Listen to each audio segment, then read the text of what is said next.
I don't know, there was a moment, मुझे नहीं पता, कुछ हुआ और चीज़ें एकदम से बहुत सारी लाइट्स आई और ऐसे था ना, जूम एंड साइलेंट। उसके बाद मुझे नहीं पता, फिर जब होश आया तो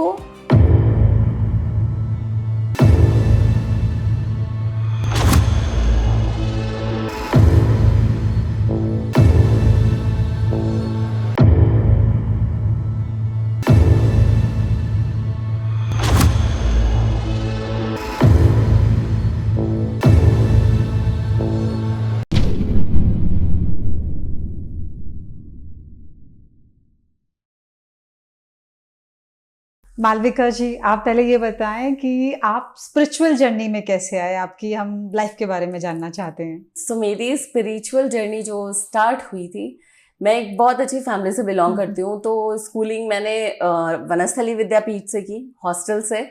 एंड उसके बाद फिर मैंने DU से ग्रेजुएशन किया। बहुत अच्छी लाइफ थी। At the age of 27 I was diagnosed with Guillain Barre syndrome. It's a very rarest disease. It's auto immune disease, neuro disease है, जिसमें entire body within 24 hours paralyse हो जाती है।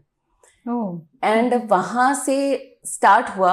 वहाँ पे I was hospitalised in one of the best private hospital in Noida. वहाँ पे फिर 2.5 months I was on ventilator and that time my daughter was just 10 months old. ये तो बहुत ही मतलब शॉकिंग भी है सुनना। अगर आप जब आपने सुना तो आपको कैसा मतलब वो तो वहाँ पे doctor said to my husband कि देखो, आइज तक तो पूरी बॉडी पैरालाइज थी, but my brain was active, so I could hear and I could sense that कि मतलब जो क्या बोल रहे हैं, क्या बातें हो रही हैं।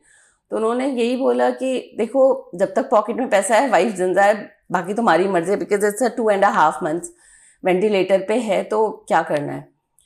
बट फिर मेरे को ऐसा लगता था कि मैं शायद बोल रही हूँ, बट मैं बोल नहीं पाती थी वो। और आई डोंट नो क्या वो कनेक्शन था। मेरे को ऐसा था कि नहीं, मेरे को इतनी जल्दी मरना नहीं है। Just 27 year old, my daughter was 10 months old। तो आई थॉट कि नहीं, मुझे मरना नहीं है, मुझे मतलब जीना है अभी। ऐसे करके इतनी जल्दी कैसे चीज़ें कैसे ख़त्म हो सकती हैं, इट्स लाइक। सो वहाँ से ना मुझे एम्स में शिफ्ट किया। वहाँ पे मतलब थोड़ा एम्स में वैसे भी लेते नहीं हैं वेंटिलेटर के पेशेंट को, बट थोड़ा वैसे करके एम्स में शिफ्ट हुई। वहाँ पे मेरे ऊपर एक्सपेरिमेंट्स हुए या जो भी हुआ, वहाँ से मेरी रिकवरी स्टार्ट हुई। मतलब रिकवरी एज इन वेंटिलेटर से मैं ऑक्सीजन सिलेंडर पे आई। और फिर धीरे धीरे उन्होंने बोला फिर मेरी फैमिली को कि ठीक है, हम इसे इतना कर देंगे कि ये व्हील चेयर पे आ जाएगी एंड आराम से व्हील चेयर पे फिर, और आजकल बहुत मॉडर्न व्हील चेयर आता है, ऐसे करके। सो सब सुन रही थी मैं, तो आई थॉट कि ठीक है, चलो तुमने मुझे सुना रखा, व्हील चेयर पे लाओ, चलूंगी तो मैं अपने पैर पे खुद से। तो वहाँ से शुरू हुआ। एक अंदर थोड़ा विल पावर था। एंड फिर there was a incident. It was very painful when I was on ventilator, because वही 8 इंच का मोटा पाइप यहाँ पे मेरे लंग्स में, हर जगह पाइप, नोज में पाइप, पूरे इंटेस्टाइन तक, मतलब। तो एक बिल्कुल मतलब इतना ज़्यादा पेनफुल एक वो जर्नी थी उस टाइम पे। और 27 जनवरी, मुझे डेट अभी भी याद है, 27 जनवरी 2013 में एक मोमेंट आया था। बोला कि अब अच्छा ठीक है, मंडे को इसको डिस्चार्ज कर देंगे। तो जो मेरी केयर टेकर थी, उसने बोला कि ठीक है, तुम तो मतलब, क्योंकि ऐसे ऑक्सीजन वेंटिलेटर पे ही थी, तो बोला कि चलो तुमको ना व्हील चेयर पे बिठा के एक बार तुम्हें पूरा ICU का वार्ड घुमा देते हैं, कि कल तो तुम चली जाओगी, तुमने देखा नहीं है, बस ऐसे। और उससे मुझे बिठाया। फिर पता नहीं क्या हुआ, समहाउ मेरा गला चोक होने लग गया उस टाइम पे। I don't know, there was a moment, मुझे नहीं पता, कुछ हुआ और चीज़ें एकदम से बहुत सारी लाइट्स आई और ऐसे था ना, जूम एंड साइलेंट। उसके बाद मुझे नहीं पता, फिर जब होश आया तो मुझे वापस से वेंटिलेटर की आवाज़ सुनाई दी। एंड ना, जैसे मैं बेड पे लेटी हुई थी, एंड वहाँ पे ऐसा होता है कि जैसे किसी की डेथ होती है, क्योंकि ICU में एडमिट थी, तो आए दिन वहाँ किसी न किसी की डेथ होती रहती थी। तो आई यूज टू सॉ एक ऊंचा स्ट्रेचर टाइप का रख देते हैं एंड ग्रीन कर्टन जैसा लगा देते हैं। तो मैं से करवट ली हुई थी और वेंटिलेटर की आवाज़ आ रही थी। एंड जो ब्रदर्स थे, वो जो भी अपना कुछ प्रोसेस कर रहे होंगे, मुझे वो स्ट्रेचर दिखाई दिया एंड ग्रीन कर्टन दिखाई दिया। मैं सोचा ये क्या हुआ। आई थॉट कि मैं बेहोश हुई होंगी, कुछ हुआ होगा, मुझे ऐसा लगा। बट फिर जब मैं ठीक हो गई ना इन 2014, जैसे जब हीलिंग प्रोसेस मेरा चल रहा था, तो उस टाइम पे यूट्यूब पे एक अनीता देसाई हैं, उनका वीडियो देखा था, तो उसमें वो कोमा में थी एंड उनकी सोल बाहर निकली थी, ऐसे ऐसे करके उनकी हीलिंग हुई थी ऐसा। Then I recall that moment कि मेरे साथ कुछ हुआ था उसी टाइम पे आपने मतलब 2013 में, बिकॉज ऐसा कुछ प्रोसेस मेरे साथ हुआ था, बट आई थॉट कि मैं बेहोश हुई थी। Then I call to my mom कि क्या हुआ, मतलब उस टाइम पे वो क्या था, आप लोगों को क्या बोला गया था, आप लोग यहाँ आए थे, क्या बोला गया था। देन शी सेड कि I was declared dead. And वहाँ पे it was I think 30 to 45 minute का पीरियड था। एंड क्योंकि यंग एज थी तो इसलिए वो ब्रदर्स लोग भी गिव अप नहीं करते ना कि अच्छा ठीक है, अगर ओल्ड एज होती तो शायद वो छोड़ देते कि हाँ क्योंकि हाँ कि भाई 2 महीने से वेंटिलेटर पे है, तो जो भी होगा उन्होंने गिव अप नहीं किया। एंड वहाँ से फिर वो जो 30 to 45 मिनट था ना, उससे जस्ट पहले इतने ज़्यादा मैं पेन में थी क्योंकि हर जगह पाइप्स एंड स्टफ, तो एक थॉट मन में चल रहा होता था। And I have 3 sisters and a brother, तो आई थॉट कि ठीक है चल अगर मैं ख़त्म भी हो जाती हूँ तो इट्स ओके, मेरी लव मैरिज है, इतनी अच्छी एजुकेशन, इन लॉज इतने अच्छे, पेरेंट्स इतने अच्छे, हर चीज़ इतना परफेक्ट था। तो आई थॉट कि ठीक है यार, अब इस मोमेंट पे अगर ख़त्म भी होते हैं तो ठीक है, पेरेंट्स की 3 बेटियां हैं, एक नहीं भी रही तो इट्स ओके। एंड हस्बैंड भी धीरे धीरे वो 6 months 1 year में रिवाइव कर लेगा, जो भी है, मतलब बिल्कुल वो था। और जब after that 30 to 45 minute when I came back, वहाँ उसके बाद मुझे लगा रहे मैंने तो लाइफ में कुछ किया ही नहीं है, मुझे तो बहुत कुछ करना है, बहुत कुछ, मैं नहीं मर सकती इतनी जल्दी चाहे कितना पेन हो। फिर वहाँ से जर्नी स्टार्ट हुई, वहाँ से लगा कि नहीं मुझे तो ठीक होना है, मुझे तो हर हाल में ठीक होना है, अब चाहे कुछ भी हो। एंड इफ़ यू रिमेंबर 12 के दिसंबर में निर्भया वाला भी पीरियड एक आया था ना, तो वो चीज़ें हुई थी। और जनवरी में वही सारा कुछ चल रहा था, 13 के जनवरी में। तो मुझे लगा कि नहीं मेरे को जीना है, मतलब अब वहाँ से फिर घर आए, फिर मतलब वहाँ से एक तो सेल्फ हीलिंग या सेल्फ मोटिवेशन या जो भी चीज़ जो अपनी विल पावर वहाँ से अपनी एग्जैक्टली एक जो वो 30 to 45 मिनट में मेरी कॉन्वर्सेशन हुई, because I went somewhere, I don't know, मतलब I could see my body lying on a bed and brothers कुछ कर रहे हैं, and मैं उससे ऊपर थी, लाइक जमीन पे भी नहीं थी, जैसे आप ऐसे समझो एयर में फ्लोट कर रहे हो, और I could see my body कि हाँ ये ऐसे है, पेन में है। और वहाँ पे फिर मुझे एक ग्लिम्स आया था, एक पर्सन थे, कोई खड़े थे, प्रॉबेबली गुरु होंगे या मास्टर्स होंगे, उनसे एक कॉन्वर्सेशन हुई। और उसके बाद फिर उन्होंने बोला कि अब तुम जाओ अपनी बॉडी में, उन्होंने कुछ बोला कि तुमको ये करना है, ऐसे करना है, तो बोला अब तुम जाओ अपना काम करो। आई सेड हिम कि मैं कैसे, ये बॉडी ये तो सांस भी नहीं ले पा रही है, ये क्या काम करी, आपने तो बहुत बड़ी रिस्पॉन्सिबिलिटी दी है। सो ही सेड कि नहीं ठीक, तो इतना समय नहीं है कि तुम्हें दूसरा जन्म दे और कुछ करे, ठीक तो तुम ही करोगे इस बॉडी को ठीक, और इसी बॉडी के साथ तुम काम करोगी। तो जब वापस आई तो मुझे ऐसा लगा कि मैं बेहोश हुई थी और मैंने कोई सपना देखा था, बिकॉज ये कोई नहीं सोचता ना कि इस तरीके से हुआ होगा। फिर 2014 में जब वो वीडियो मेरे सामने आया, वो इंटरव्यू आया, उसके बाद फिर मम्मी ने जब मदर को कांटेक्ट किया तो उन्होंने बताया कि नहीं ऐसा था। देन आई रियलाइज कि oh this was the near death experience. हाँ, मतलब ये आफ्टर डेथ एक्सपीरियंस भी बोलते हैं, मतलब हाँ exactly it was like that. और फिर वहाँ से शुरू हुआ, और फिर मुझे लगा कि अच्छा मुझे तो किसी काम के लिए भेजा गया है, मुझे डेडिकेटली वो ही करना है। बट ठीक है, बहुत सारी रिस्पॉन्सिबिलिटीज़ होती हैं, बेटी छोटी थी तो जॉब शुरू किया, कॉर्पोरेट में जॉब शुरू किया। बट हाँ, मैंने हीलिंग शुरू की वहाँ से। शुरुआत जो मेरी हुई थी वो सुदर्शन क्रिया लर्न किया था, सुदर्शन आर्ट ऑफ लिविंग का होता, वहाँ से शुरू किया था। वहाँ से फिर एक अंदर बहुत ज़्यादा strong will power I, confidence है कि नहीं मैं भी खड़ी हो सकती हूँ व्हील चेयर से। वहाँ से मेरा चलना शुरू हुआ, फिर रेकी किया, एंजल थेरेपी किया, खुद के लिए खुद की ही हीलिंग की। And there was a time, मेरी बुआ एक टैरो रीडर को जानते, उनके फ्रेंड हैं, तो शी सेड कि ये बचेगी तो है, क्योंकि ना कोई भी आता था ऑब्वियसली, किसी के भी घर में जब भी कोई बीमार पड़ता है तो हर कोई यही बोलता है पंडित के पास चलो, इसके पास जाओ, मतलब जिसका जो भी होता है, जिससे भी ये पूजा करा लो, काल सर्प दोष है या हर डायरेक्शन में जाते हैं। हाँ हर तरीके से। तो मेरी कुंडली में कि भाई इसके में तो ये दोष है, ये बचेगी नहीं, ऐसा ऐसा करके लोग मतलब तो सुनने में यही आ रहा था। पर फिर देन बुआ सेड कि नहीं, उसने बोला है कि तुम बचोगे। And she was tarot reader, उनकी फ्रेंड, कि वन टैरो रीडर सेड कि ये बचेगी, थोड़ी लाइफ स्ट्रगल रहेगी बट हाँ सर्वाइव। हाँ ऐसे करके। तो मेरे को एक होप आई कि चलो अच्छा किसी ने बोला, पॉजिटिव तो आया एटलीस्ट। एक उस टाइम में एक वर्ड भी पॉजिटिव आ जाए ना तो एग्जैक्टली तो मेरे को वो लगा कि चलो एक होप है कि हाँ मैं सरवाइव कर सकती हूँ। बाकी और फिर हीलिंग मोडालिटीज, फिर वही वहाँ से हीलिंग प्रोसेस शुरू हुआ। फिर मुझे लगा कि नहीं, मुझे भी टैरो सीखना चाहिए।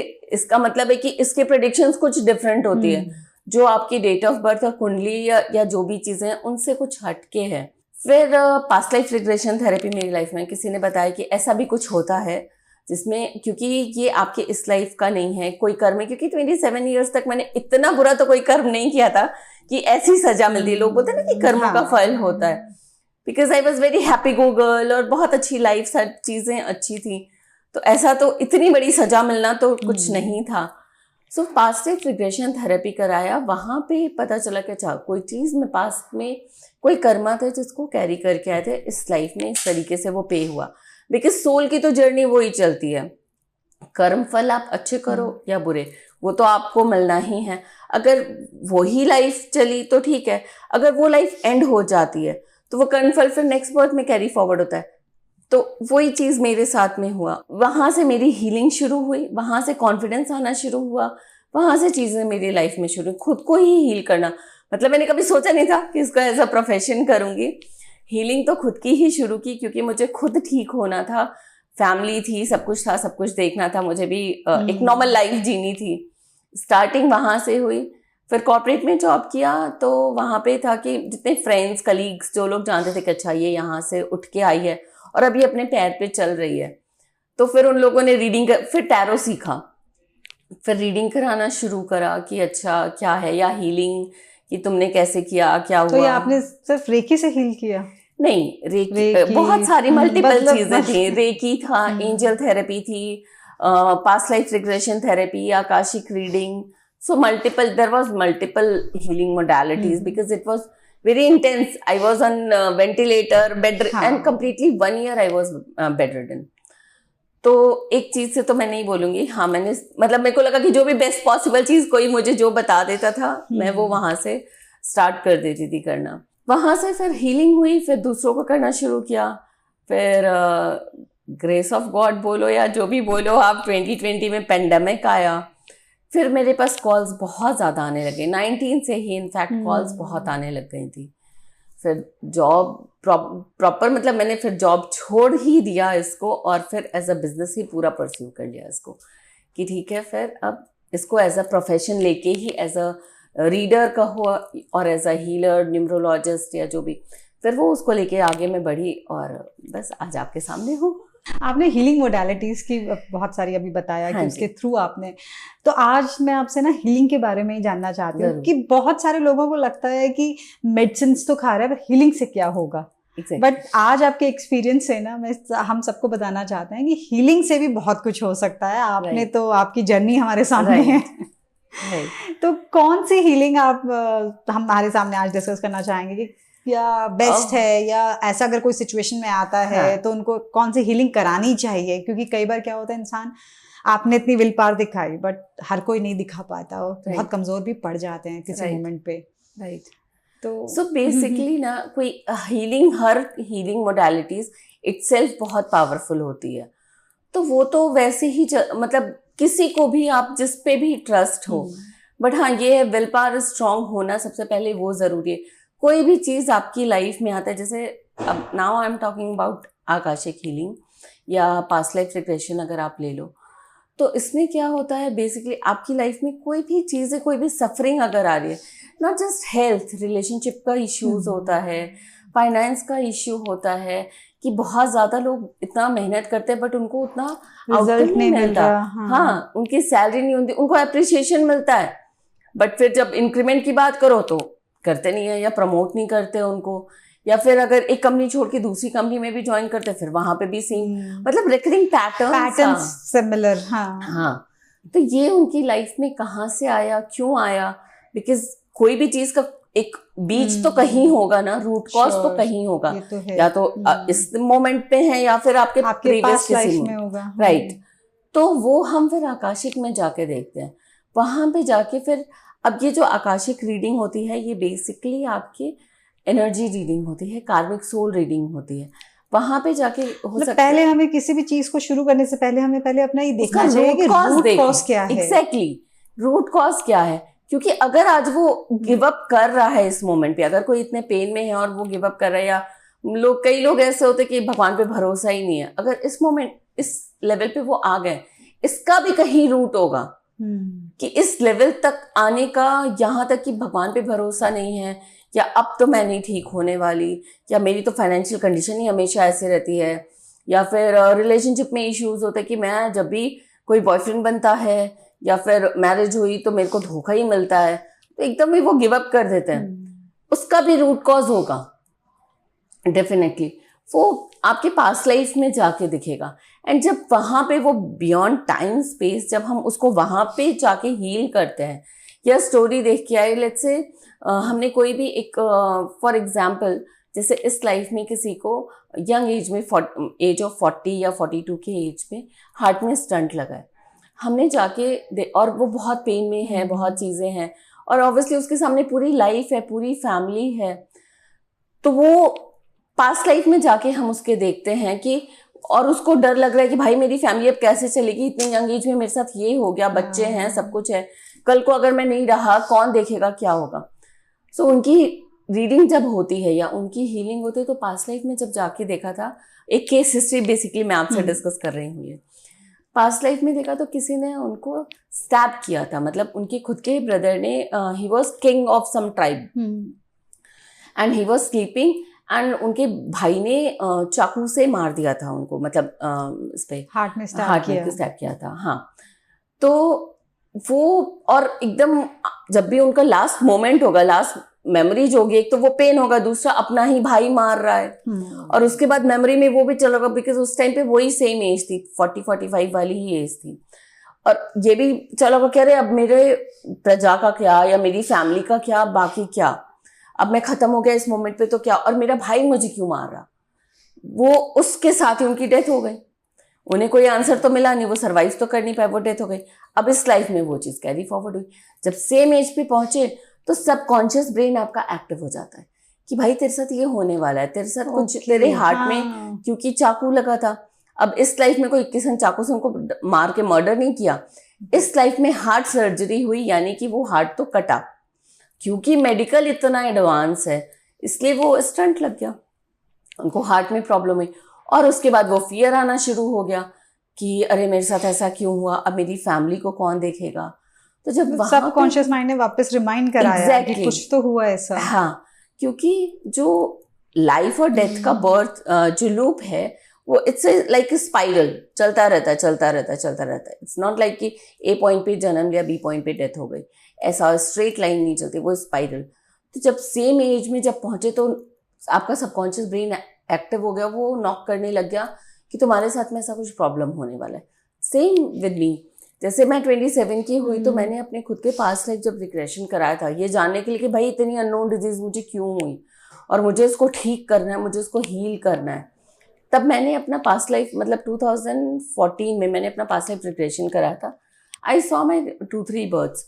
तो सेम एज में अराउंड 25 to 27-26 एज तक में एक्सीडेंटल डेथ हुई है मेरी, हुई थी, मतलब इस सोल की हुई थी। तो इस लाइफ में भी सेम, अब उस जब वो सेम एज में पहुंची तो इस लाइफ में कोई ऐसा ना कोई ऐसा एक्सीडेंट या इस तरीके का कुछ भी नहीं हुआ।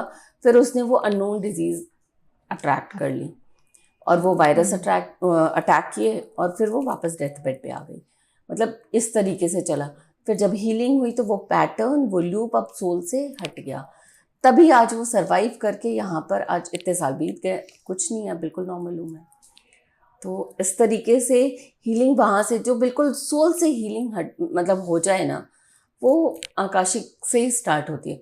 बाकी आप नॉर्मल, अगर आपको कुछ भी प्रॉब्लम हो रही है या फिर मेंटल हेल्थ का इशू है या फाइनेंस का है, आप रेकी करो, आप प्राणिक हीलिंग करो, इन चीजों को जरूर मतलब करना चाहिए। और मैं ये मेरा ये मानना है पर्सनली कि इंस्टेड ऑफ कि आप दूसरों को पैसे दे दे के कराओ, खुद सीखो और खुद करो। रेकी तो एटलीस्ट हर कोई मेरे को लगता है करना चाहिए। हाँ, मुझे लगता है कि खुद आप सीख के करो, बिकॉज ये आपके कर्म है, ये उसके कर्म, वो हीलर के कर्म नहीं है।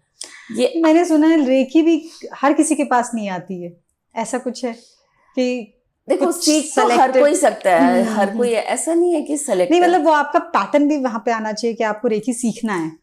वही, अब उनके कर्म उनको वहां रोक देते हैं। जैसे हर चीज, अब देखो हमें यूनिवर्स ने human as a human life दी है, तो हर भगवान की भी लाइफ में अच्छे बुरे सब कर्म हुए हैं, हर कोई सारी स्टोरीज जानता है, चाहे वो श्री कृष्ण हो चाहे श्री राम हो, कर्मा सबने हर चीज में हर किसी ने किया। हम भी ह्यूमन लाइफ है, तो अगर अच्छा दे कुछ बैड, हमसे भी गलतियां होती हैं, तो अगर ऐसा है हमसे कुछ गलतियां हुई हैं, कोई बैड कर्मा आए हैं, उनके लिए भगवान जी ने फिर मोडालिटीज भी दी हैं कि कोई बात नहीं, गलती तुमसे हुई है, तुम उसको सुधार सकते हो। अब वो आपके पास है, अब आपकी चॉइस है कि आप उसको कर रहे हो कि नहीं कर रहे हो।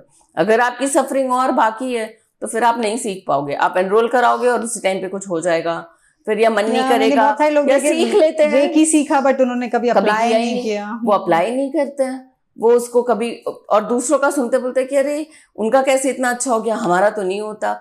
इसलिए नहीं हो रहा है क्योंकि आपने अपने माइंड में क्वेश्चन मार्क डाला हुआ है कि पता नहीं कैसे हो रहा है, कि डाउट है एक। और यूनिवर्स देखो ऐसे काम कभी नहीं करती कि उस ऐसे यूनिवर्स फ्री में नहीं बैठी है कि अच्छा तुम्हें ये एक ही लाइफ में ये प्रॉब्लम है, आओ मैं तुम्हें सॉर्ट आउट करती हूँ, बी की लाइफ में प्रॉब्लम हो रही है, आओ मैं तुम्हें। वो क्या करती है, आप जो सोचते हो, जैसे आपके एक्शन होते हैं जो आपके सबकॉन्शियस ब्रेन में या कॉन्शियसली आप जो बोल रहे हो, जो इमोशंस है ना, वो उसको कैप्चर करती है, उस हिसाब से वो आपकी लाइफ में दे देती है।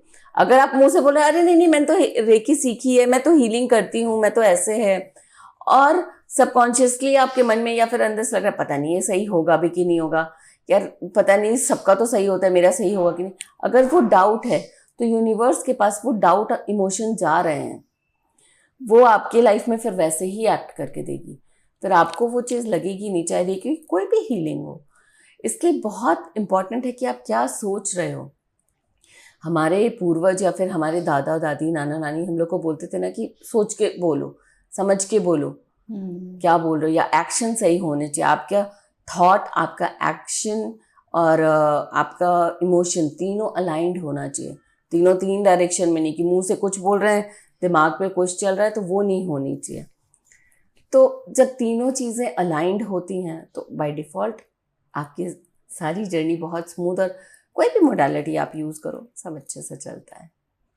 आप थोड़ा सा अब एंजल हीलिंग, एंजल क्या थेरेपी के बारे में बताया, उसके बारे में, उससे कैसे एंजल से कैसे कनेक्ट करते हैं? एंजल्स क्या होते हैं, बेसिकली हमारे हिंदू में हम देवदूत बोलते हैं, मुस्लिम्स में फरिश्ता बोलते हैं, तो they are like a mediator.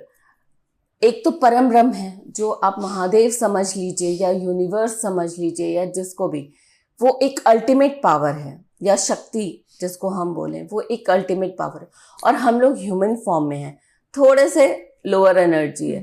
सो हम डायरेक्टली उनसे कांटेक्ट करें या डायरेक्टली वहाँ तक पहुँच पाएँ, पॉसिबल नहीं हो पाता है। हाँ, मंत्रास चैंट करते हैं, चीज़ें होती हैं, बट हम डायरेक्टली वहाँ तक नहीं पहुँच पाते। So these are pure souls, angels are pure soul, these are mediator. ये इन्होंने ऑप्ट किया है कि ये फिजिकल बॉडी में नहीं आएंगी, ये ह्यूमन की हेल्प करेंगी, ये उन्हें मैसेजेस देंगी थ्रू फ्रीक्वेंसी, वाइब्रेशंस या फिर साइन लैंग्वेज में। जैसे लोगों को जब एंजल्स उनको हेल्प करते हैं तो उनको रेपिटेटिव नंबर्स दिखेंगे, जैसे 1111 22, कार का नंबर दिख जाएगा, टाइम देखेंगे तो 11:11 हो रहे हैं, 4:44 हो रहे हैं, ऐसे करके, या फिर कार पे नंबर दिख जाएगा, इस तरीके का। ऐसे एंजल्स उनसे फिर कनेक्ट करना शुरू करते कि मतलब वो बता रहे होते कि हम तुम्हारे साथ हैं, तुम सही रास्ते पे हो, और तुम बस अपना कर्म करते जाओ, तुम टेंशन ना करो, हम तुम्हें फुल सपोर्ट करेंगे। तो ये होते हैं एंजल्स, और देयर आर 16 आर्कएंजल्स। हर किसी का अपना अपना एक रोल होता है। जैसे हमारे भगवान जी होते कि लक्ष्मी जी, अगर हमें कुछ चाहिए, मटीरियलिस्टिक पैसा चाहिए तो हम कुबेर जी या लक्ष्मी जी की पूजा करते हैं, हेल्थ चाहिए तो हम महादेव को बोलते हैं, इस तरीके से चीज़ें होती हैं ना, उसी तरीके से 16 आर्कएंजल्स हैं। हर किसी का अपना एक काम असाइन किया हुआ है। बेसिकली प्योर सोल्स हैं, इनको उनके काम असाइन किए हुए हैं। जैसे आर्कएंजल माइकल हैं, ये प्रोटेक्ट करते हैं आपको किसी भी तरीके का, आपको कॉन्फिडेंस ला के देंगे, हर नेगेटिव एनर्जी से प्रोटेक्ट करेंगे। आर्कएंजल रफेल हैं, ये हीलर हैं। आपको कुछ भी प्रॉब्लम हुई तो आप आर्कएंजल रफेल को कॉल करो, उनसे हेल्प लो और वो आपकी हीलिंग करेंगे। इमीडिएट हीलिंग होती है। तो इस तरीके से वो आपकी हेल्प करते हैं एंजल्स। मालविका जी, अभी आपका हमने एक्सपीरियंस सुना और आपसे जाना आकाशिक रीडिंग के बारे में। ये आकाशिक रिकॉर्ड्स, ये क्या है? आप थोड़ा सा और इनके बारे में हमें बताएं। Okay, so basically Akashic records ऐसे होते हैं जैसे कोई सोल जब से जन्म ली है एंड टिल द डेट उसने जो भी कर्म किए हैं, चाहे जो एक्शंस हैं या जो थॉट हैं, जो इमोशंस हैं, वो एक रिकॉर्ड में यानी एक बुक में कंपाइल है, जिसको हम सोल कॉन्ट्रैक्ट भी बोल सकते हैं, सोल बुक भी बोल सकते हैं। उसमें ये कंपाइल है, ठीक है। अब ये जो है, ऐसा मानते हैं कि यूनिवर्स में एक एनर्जेटिक लाइब्रेरी है। जैसे हम कुछ भी सर्च करने के लिए तो गूगल पे सर्च करते हैं, या पहले हम लाइब्रेरी में जाते थे बुक्स को सर्च करने के लिए, right. So it's like the same, universe में एक एनर्जेटिक लाइब्रेरी है जहाँ हर सोल की बुक है, और हर बुक में उसके हर कर्म का मेंशन है। जैसे अपने हिंदू में ना यमराज और चित्रगुप्त होते हैं, सारे सोल का लेखा जोखा रखते हैं। It's like that. अब जो रीडर होता है आपकी लाइफ में, किसी की भी लाइफ में, whether it could be financial problem, relationship problem, आजकल मेजर ये दो आ रहे हैं, and black magic, spirit attacks बहुत आ रही हैं। तो ये क्यों होता है, कैसे होता है, और ये कहाँ से लेके आ रहा है? अगर किसी ने आपके ऊपर ब्लैक मैजिक भी किया तो क्यों कर रहा है? सो क्या ये भी समझ नहीं आता कि क्यों हमने क्या करा है किसी को। एग्जैक्टली, कि इतना बुरा तुमको करने की क्या जरूरत पड़ी, या स्पिरिट अटैक लोग करवा देते हैं, तो उसकी ज़रूरत क्यों पड़ी? इसका मतलब कहीं ना कहीं आप दोनों के कर्मा कुछ अच्छे तो नहीं रहे होंगे। सो उसको जाके देखना एंड उसको हील करना। या फिर अगर इस लाइफ में आपको फाइनेंस में प्रॉब्लम हो रही है, मनी को लेके बहुत ब्लॉकेजेस आ रहा है, पैसा रुकता नहीं है, आता है तो मेडिकल एक्सपेंसेस हो जाते हैं, या रिलेशनशिप में कई बार हस्बैंड वाइफ होते हैं, उनके रिलेशनशिप अच्छे नहीं होते हैं, बट फिर भी एक घर में रह रहे होते हैं, चाहे बच्चे की वजह से चाहे किसी भी वजह से, वो एक घर में रह रहे होते हैं। अगर रिलेशनशिप नहीं अच्छा है तो तुम अलग हो ना, बट वो अलग नहीं हो सकते। तो ऐसे कौन से कर्मा है, ऐसे क्या चीज़ें जो आपको बांधे हुए है, या फिर आप अलग नहीं हो पा रहे, या क्या किस चीज़ को पूरा करना है? या अगर हम एक तरीके से ऐसे भी समझे, कई लोगों के साथ होता है, बहुत सारे एस्ट्रोलॉजर्स को आप लोग कंसल्ट कर लेते हैं, बहुत सारे न्यूमरोलॉजिस्ट हैं, बहुत और लोग करते हैं, मंत्रा रीडिंग करते हैं, रेमेडीज करते हैं, बट स्टिल उनको फायदा नहीं होता। बहुत सारे मेरे पास क्लाइंट्स आते हैं कि मैडम हमने बहुत मंत्रा, मतलब ये मैं हनुमान बाण रोज पढ़ता हूँ, मैं ये महामृत्युंजय जाप करता हूँ, मैं ये करता हूँ, या मेरी मदर की तबीयत खराब है तो वो मैं उनके लिए हमने ये पाठ करा लिया, ये कर लिया, बट ठीक नहीं हो रही चीज़ें। पहला चीज़। दूसरा कि किसी को हेल्थ इश्यू होता है, ठीक है, हर जगह दिखा लिया, हर डॉक्टर को दिखा लिया, मेडिकल रिपोर्ट में, टेस्ट में, MRI करा लिया, सब चीज़ नॉर्मल आती, बट स्टिल वो फील कर रहा है कि नहीं जी मेरे को तो प्रॉब्लम है, मैं तो बेड पे हूँ। तो ये चीज़ कहाँ से आई? ये चीज़ें फिर हम आकाशा में जाके देखते हैं, आपकी सोल बुक में जाके देखते हैं, वहाँ जाके देखते हैं कि ये प्रॉब्लम आप कहाँ से लेके आ रहे हो, किस लाइफ से लेके आ रहे हो, और फिर इसको वहाँ पे जाके वहाँ जाके हील किया जाता है। तो वो आपकी सोल की हीलिंग हुई है, energy level beyond the time space हम जाके हील करते हैं उसको। और जब वहाँ पे हील करके आते हैं, धीरे धीरे, थोड़ा टाइम लगता है, आई एम नॉट सेइंग कि हील करके और अगले दिन सही हो गए, ऐसा नहीं होता है, बट हाँ धीरे धीरे 1 महीना शायद लगेगा, 30 डेज, 2 मंथ्स, वो आपकी लाइफ धीरे धीरे चेंज होने लगती है और आपकी हीलिंग होने लगती है, क्योंकि हम एनर्जी लेवल पे काम करके आए होते हैं।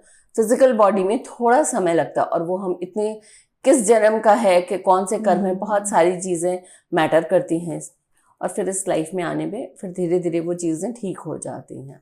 तो अच्छा, अब आकाशी कोई भी करा सकता है, कैसे? इसके लिए क्या डेट ऑफ बर्थ चाहिए, जैसे हमें एस्ट्रो के अंदर चाहिए होता है, कैसे आप करते हैं? सो आकाशिक रीडिंग में हमें डेट ऑफ बर्थ नहीं चाहिए होता, बिकॉज सोल की तो क्या ही डेट ऑफ बर्थ होगी, सोल की डेट ऑफ बर्थ नहीं होती। आकाशिक रीडिंग में हमें पर्सन का नाम एंड कुछ इन्फॉर्मेशन चाहिए होती है उसकी, और हम एनर्जी से, सोल से कनेक्ट करके उसकी रीडिंग करते हैं आकाशिक में।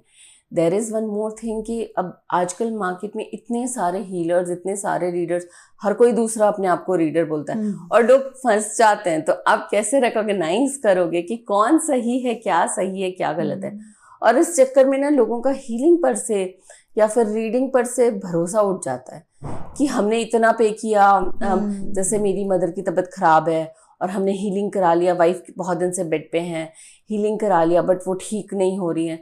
तो आप समझो, अगर वाइफ बेड पे है, हीलर हील कर रहा है, मैं ये नहीं बोल रही कि वो गलत कर रहा है, वो कर भी रहा होगा हील, कुछ इनके अपने कर्माज होंगे जिसकी वजह से इनको हीलिंग भी नहीं लग रही है, तो उसको ठीक करना इंपॉर्टेंट है। उसको डायग्नोस करो, जब जैसे ये डायग्नोस होगा आपको किसी हीलर की भी जरूरत नहीं पड़ेगी। आप रूट कॉज देखो कि किस कर्मों की वजह से इस लाइफ में या प्रीवियस किसी भी लाइफ का ऐसे कौन से कर्म है, क्या ऐसा इंसिडेंट हुआ था इनकी लाइफ में जिस वजह से इस लाइफ में वो बेड पे है, या उनकी तबीयत इतनी ज़्यादा ख़राब हुई है, या फिर टॉक्सिक रिलेशनशिप है, या मनी को लेके प्रॉब्लम हो रही है। तो जब आप उस रूट को ही उसको ठीक कर दोगे, वहाँ पे अगर सही करोगे तो यहाँ पे तो अपने आप बाय डिफ़ॉल्ट सही हो जाएगा ना, फिर आपको हीलिंग भी लगने लगेगी। तो बहुत इम्पॉर्टेंट है कि जानना कि कहाँ से ये रूट कॉज क्या है उसका, और उसके बाद आप हीलिंग कराओ, या खुद सीख के, मैं तो बोलती हूँ खुद सीखो और खुद हील करो अपने आप को। खुद भी कर सकते हैं हम अपने आप को। बिल्कुल कर सकते हैं, आप सीख सकते हैं। आप सीखो अच्छे, बहुत ऑथेंटिक और अच्छे रीडर्स से आप सीखो, और सीख के फिर उसको प्रैक्टिस करो। अब ये भी एक बात है, कई लोग सीखते हैं और वो प्रैक्टिस नहीं करते, या फिर बोलेंगे हमें दिखाई नहीं देता। कई लोग रेकी सीखते हैं, बहुत सारी और भी मोडालिटीज सीखते हैं, बट उनकी लाइफ में चेंजेस नहीं आते, क्योंकि वो ब्लॉकेजेस क्रिएट करके रखते हैं। उनको डाउट होता है, या फिर वो बहुत ज़्यादा एंशियस हो जाते हैं, अच्छा इससे तो मैं पैसा कमाऊंगा, सारे लोग टैरो सीख के पैसा कमा रहे हैं, मेरी भी इतनी अर्निंग होगी। उनका इंटेंशन अलग हो जाता है। इंटेंशन हमेशा स्पिरिचुअलिटी में आपके इंटेंशन मैटर करते हैं। जहाँ आप ग्रीडी होगे, जहाँ आप डाउट क्रिएट करोगे और स्पिरिचुअलिटी अकल्ट को आप मटीरियलिस्टिक चीज़ों से जोड़ दोगे, तो फिर आपकी ग्रोथ नहीं होगी, फिर वो आपके लिए सही से काम नहीं करेगी। तो इसलिए इम्पॉर्टेंट है कि आपका इंटेंशन क्या है।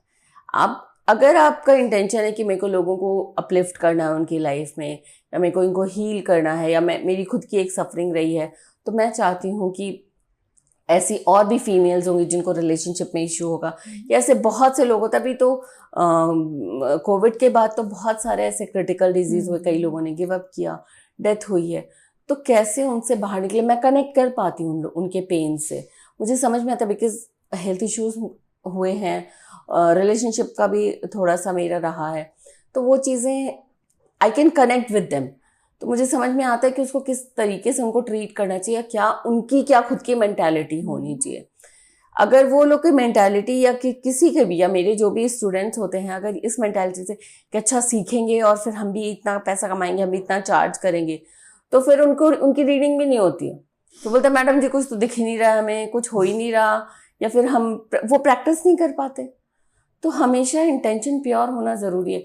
बाकी यूनिवर्स ने आपको मीडिएटर बना के भेजा, मैं तो अपने आप को बहुत शुक्रगुजार हूँ मैं भगवान की। मुझे ऐसा लगता है कि उन्होंने मुझे चूज़ किया है किसी चीज़ के लिए, इतनी सफरिंग दी, और सफरिंग के बाद मैं किसी की लाइफ अपलिफ्ट कर पाऊँ, या अगर मैं थोड़ा सा भी उनकी हेल्प कर पाऊँ, तो that will be very great for me. मुझे ऐसा लगता है कि महादेव ने हेल्प किया है मुझे, या अल्टीमेट तो वो ही है, हम लोग तो जस्ट एक मीडिएटर है, अल्टीमेट पावर तो वो ही है। सो अगर मेरा इंटेंशन प्योर है, मेरे को है कि हाँ भाई मेरे को ये चीज़ देनी है, या मेरे को किसी को हील करना है, या उनकी लाइफ में कोई प्रॉब्लम हो रही है, मैं उनको सही गाइड कर पाऊँ, अगर मैं इतना ही कर पाऊँ उनकी लाइफ के लिए, बाकी पैसे मिलना नहीं मिलना ये तो कर्मों के ऊपर है, कि भाई एक एनर्जी एक्सचेंज होती है, नेचर तो वैसे ही हर चीज़ बैलेंस करता है। बाकी तो महादेव हैं देखने वाले, क्योंकि उनको भी पता है कि अगर हम एज अ मीडिएटर हम काम कर रहे हैं, तो हमें भी एक नॉर्मल लाइफ चाहिए, खाने के लिए चाहिए, रहने के लिए चाहिए, पहनने के लिए चाहिए, तो वो पैसे से ही आएगा। तो पैसे तो वो अपने आप ही दे देते हैं, बस इंटेंशन आपका प्योर होना चाहिए। ऑकल्ट या स्पिरिचुअलिटी में जो लोग भी सीखते हैं, उनका इंटेंशन प्योर होना चाहिए, उनका इंटेंशन सेट होना चाहिए कि मुझे इसलिए करना है। अगर आपका इंटेंशन मटीरियलिस्टिक से कनेक्ट करता है, तो फिर वही होगा कि फिर हमने तो सीखा, हमें तो नहीं आया, हमें तो नहीं हुआ, फिर वही इंट्यूशन काम नहीं करते। हाँ, फिर वही चीजें आ जाते ना, या फिर डाउट क्रिएट होता है पता नहीं कर पाएंगे कि नहीं, तो फिर वो नहीं ही कर पाओगे, फिर तो कुछ नहीं कर सकते हैं उसका। दोस्तों, आज का सेशन आपको कैसा लगा? अगर आपकी कोई भी क्वेरीज हैं हीलिंग से रिलेटेड, आकाशिक रिकॉर्ड से रिलेटेड, तो नीचे दिए डिस्क्रिप्शन में आप हमें कांटेक्ट कर सकते हैं। एंड हमें फॉलो करते रहिए, आगे और भी ऐसे एपिसोड्स हम लाते रहेंगे। Thank you.